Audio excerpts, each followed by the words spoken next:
13 अप्रैल की सुबह थी। चाइना बॉर्डर के पास एक फ्लैग मीटिंग हो रही थी। चाइनीज ऑफिसर ने इंडियन कमांडर से कहा, आप अपने उस सोल्जर को वापस बुला लीजिए जो रात में सफेद घोड़े पर हमारी साइड आ जाता है। इंडियन ऑफिसर हल्का सा मुस्कुराए, क्योंकि वो जानते थे उस डायरेक्शन में ना कोई पेट्रोल था और ना ही किसी सोल्जर के पास कोई घोड़ा था। लेकिन एक सोल्जर जरूर था, एक मरा हुआ सोल्जर, जिसने मरने के बाद भी अपनी ड्यूटी नहीं छोड़ी। आज हम बात करने जा रहे हैं एक ऐसे सोल्जर की जो 1968 में मर गया, लेकिन आज भी इंडिया की बॉर्डर की रक्षा कर रहा है। ये कहानी है बाबा हरभजन सिंह की।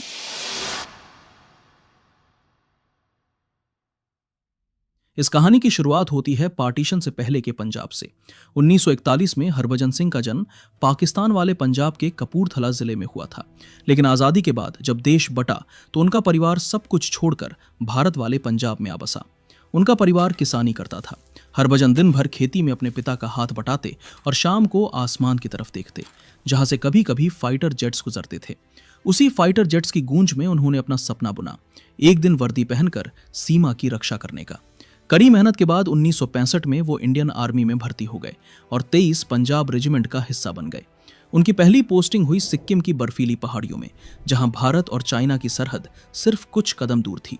यहां दिन भी अंधेरा लगता था, क्योंकि ठंड और बादलों से घिरा ये इलाका सूरज की रोशनी से ज्यादातर छुपा रहता था। ऊपर से ऑक्सीजन की कमी, सांस लेना मुश्किल और हर कदम पर खतरा था। लेकिन हरभजन अपनी चैलेंजिंग ड्यूटी से कभी पीछे नहीं हटे। वो हमेशा सबसे पहले उठते, साथियों की मदद करते और हर काम बिना शिकायत के पूरा करते।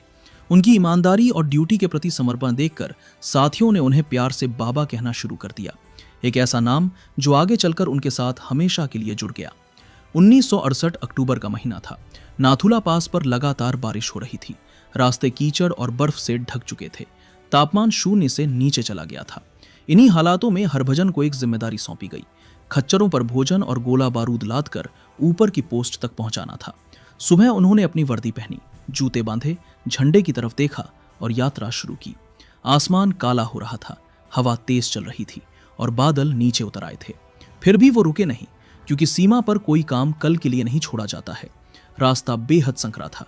एक तरफ पहाड़ की ऊंची दीवार, दूसरी तरफ गहरी खाई और उसके नीचे तेज बहती नदी, जिसका पानी इतना ठंडा था कि उसमें गिरने का मतलब सीधी मौत थी।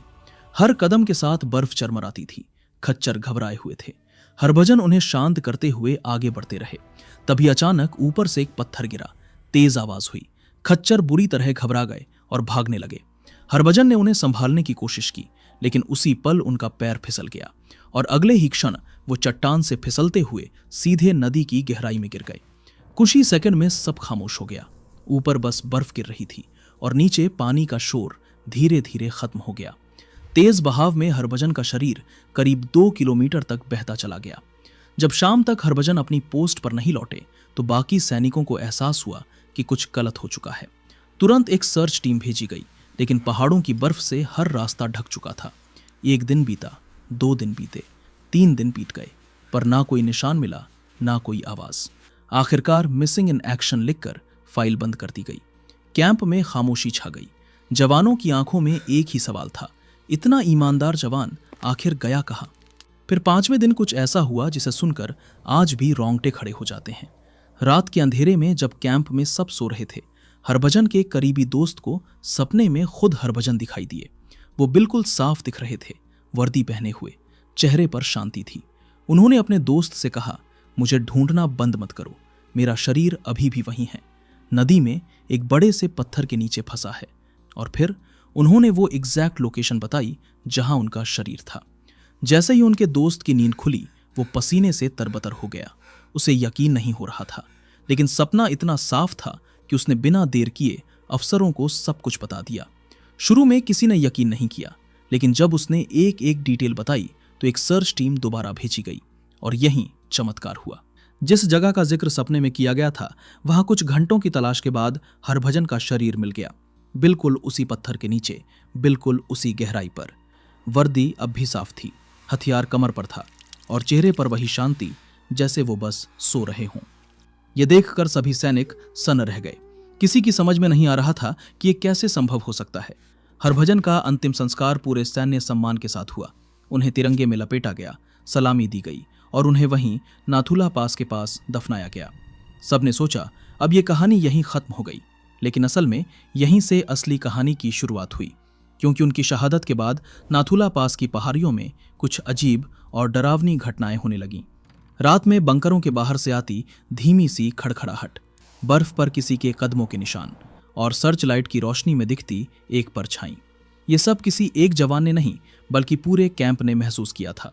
शुरू में लोगों ने सोचा शायद ये ऊंचाई का असर है, क्योंकि ऑक्सीजन की कमी से दिमाग कभी कभी भ्रमित हो जाता है।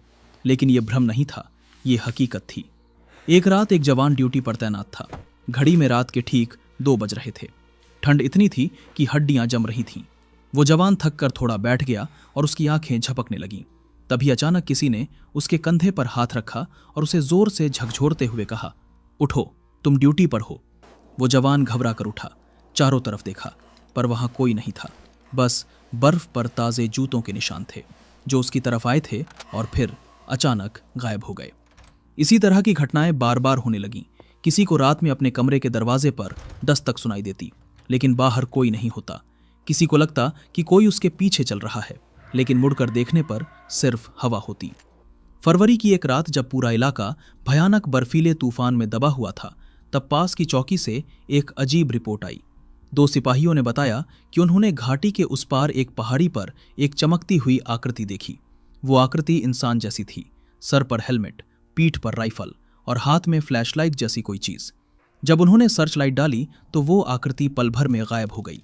लेकिन उसके बाद वायरलेस पर किसी की आवाज 3 बार सुनाई दी, सावधान रहो, सावधान रहो, सावधान रहो। ये आवाज किसकी थी?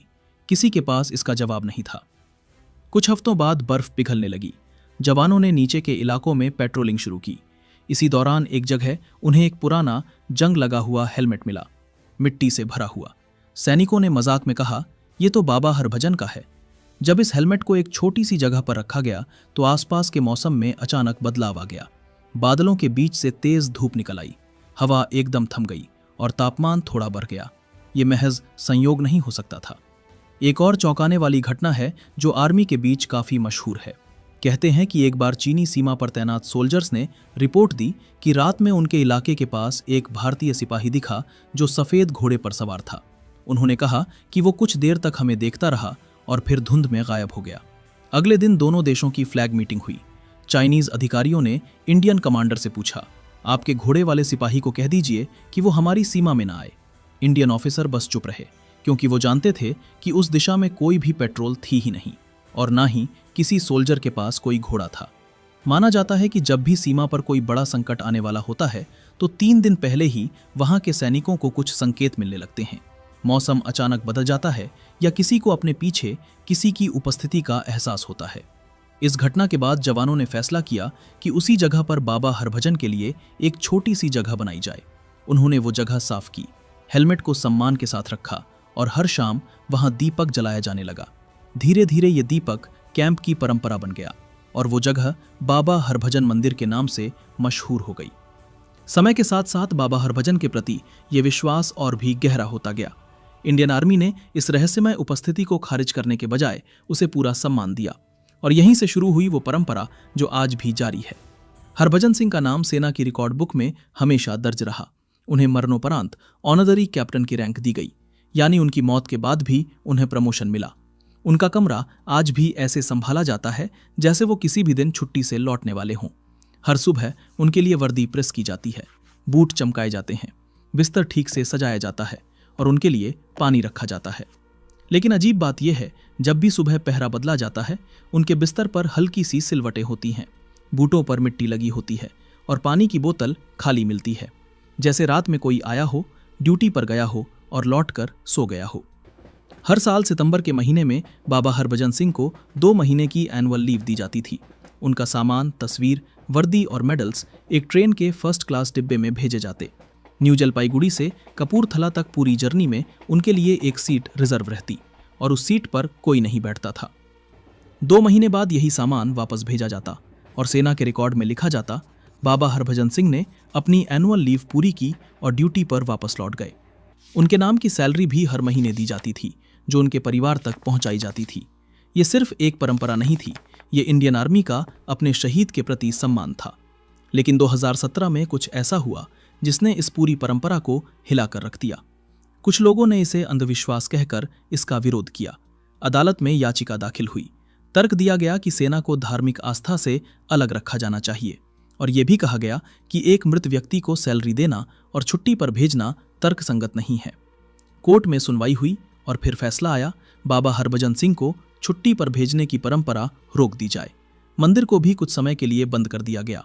सैनिकों को यह फैसला गलत लगा, लेकिन ऑर्डर सेना का हिस्सा होता है, इसलिए सब चुप रहे, पर अंदर से हर कोई टूट चुका था। फिर वही सर्दी आई, दिसंबर 2017। नाथुला पास पर भारी बर्फबारी शुरू हो गई। जब मंदिर बंद था तभी अचानक अजीब घटनाएं होने लगीं। एक रात गश्त पर निकले जवानों ने देखा मंदिर की दिशा में एक हल्का सा प्रकाश दिख रहा है। जब वो पास पहुंचे तो हैरान रह गए। वो दीपक जो महीनों से बुझा हुआ था अब तेज लौ के साथ जल रहा था। मंदिर के गेट तक जाते हुए ताजे पैरों के निशान मिले, चौड़े बूटों के निशान, बिल्कुल आर्मी बूट्स जैसे, जो सीधे मंदिर की तरफ जा रहे थे। ये देखकर सभी जवानों की रूह कांप गई। कुछ ही दिनों में मामला सेना के सीनियर अफसरों तक पहुंच गया। आखिरकार फैसला बदला गया, मंदिर दोबारा खोल दिया गया, परंपरा फिर से शुरू की गई। तब से आज तक हर जवान अपनी पोस्ट पर जाने से पहले मंदिर जाता है, बाबा हरभजन से प्रार्थना करता है और फिर सीमा पर खड़ा होता है। चाहे दुनिया माने या ना माने, चाहे विज्ञान इसे स्वीकार करे या ना करे, लेकिन भारत चीन बॉर्डर पर तैनात हर सिपाही ये जानता है बाबा हरभजन आज भी ड्यूटी पर हैं और आज भी हर खतरे से पहले चेतावनी देते हैं। ये है बाबा हरभजन सिंह की कहानी, भारत के असली घोस्ट सोल्जर की कहानी, जिसने ये साबित कर दिया कि सच्ची देशभक्ति जन्म और मृत्यु की सीमाओं से परे होती है। दोस्तों, अगर ये वीडियो आपको पसंद आया हो तो वीडियो को एक लाइक जरूर करें और चैनल को भी सब्सक्राइब करें। हम ऐसे ही वीडियो हर हफ्ते आपके लिए लाते रहेंगे। तब तक के लिए जय हिंद।